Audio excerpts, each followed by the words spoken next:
नमस्कार, मैं दीक्षा गुप्ता आपका अपने चैनल पर स्वागत करती हूँ।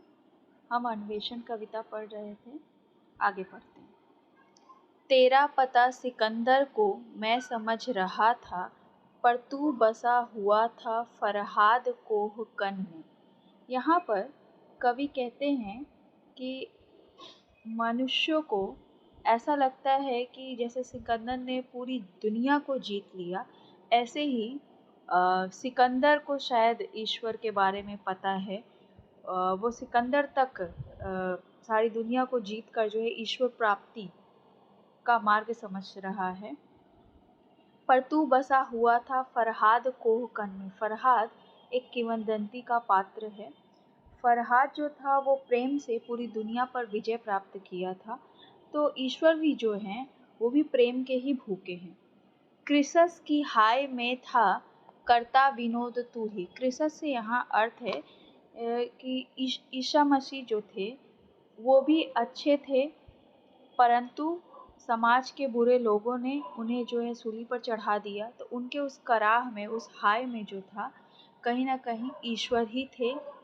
ईश्वर ही विनोद कर रहे थे इस संसार के मनुष्यों से कि वे जो है एक मनुष्य होने के नाते दूसरे मनुष्यों की सेवा करें, उसकी मदद करें। तू अंत में हंसा था महमूद के रुदन में।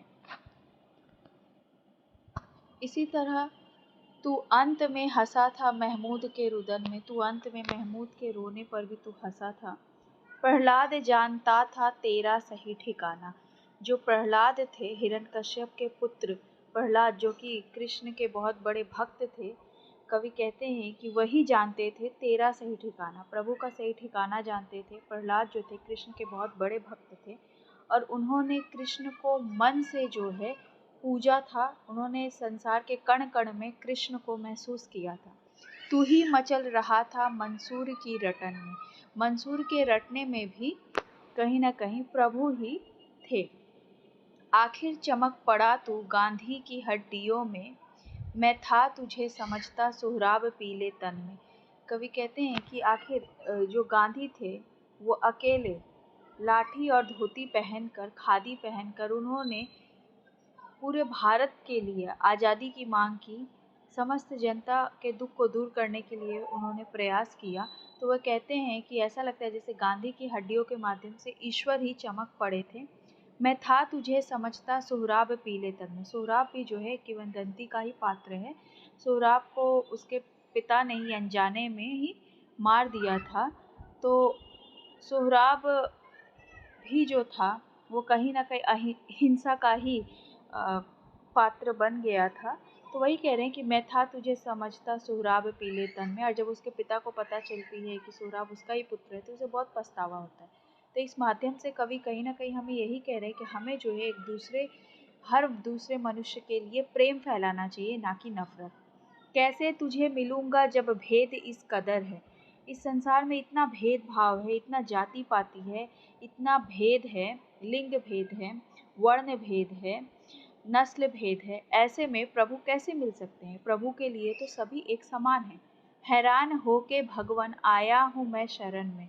कवि कहते हैं कि हे प्रभु, मैं हैरान होकर, आश्चर्यचकित होकर, इतने भेदभाव को देखकर अब जो है मैं तुम्हारे शरण में आया हूँ, तुम मुझे अपनी शरण में ले लो। तू रूप के किरण में सौंदर्य है सुमन में। तुम जो हो इस संसार में, जो सूर्योदय होता है उसमें जो किरण है वह तुम ही हो, और फूलों में जो सुंदरता है वो भी तुम ही हो। तू प्राण है पवन में। पवन में जो प्राण है, वायु में जो प्राण है वो तुम ही हो। विस्तार है गगन में, और ये जो आकाश है इसका जो विस्तार है वह तुम्हारा ही विस्तार है, वो तुम ही हो। तू ज्ञान हिंदुओं में, ईमान मुस्लिमों में।